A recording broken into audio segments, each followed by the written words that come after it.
لیلا خان وایي ما سره دوکه وشوله او زما ژوند برباد شو ځکه چې د سوشل میډیا داسې خبرې دي چې ګینې د راشد خان سره مینه لرله او اوس مهال تاسو ته معلومه ده چې راشد خان یو بل واده وکړو او هغه ښځه چې ده هغه د هالند ملک هلته اوسیږي او داسې هم ویل کېږي چې ګینې هغه ډاکټره ده او په یو ډېره ښه عهده باندې ده. نو راشد خان هغې سره واده کړی دی. اوس په سوشل میډیا باندې خلک داسې مختلف خبرې کوي او داسې سټیټمنټس راخلي چې ګینې لیلا خان هم ډېر زیات خفګان ښکاره کړی دی. ویلي دي چې ما سره راشد خان زیاتې وکړو.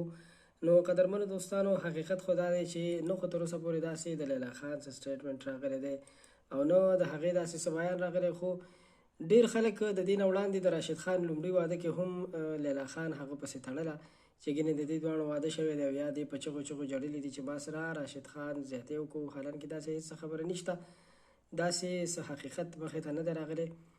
ما غوښتل چې تاسو سره دا تفصیل شریک کړم چې داسې څه حقیقت مخې ته نه دی راغلی. حالانکې که لیلا خان څه سټیټمنټ څه بیان ورکړي نو ضرور به یې موږ تاسو سره شریک کړو.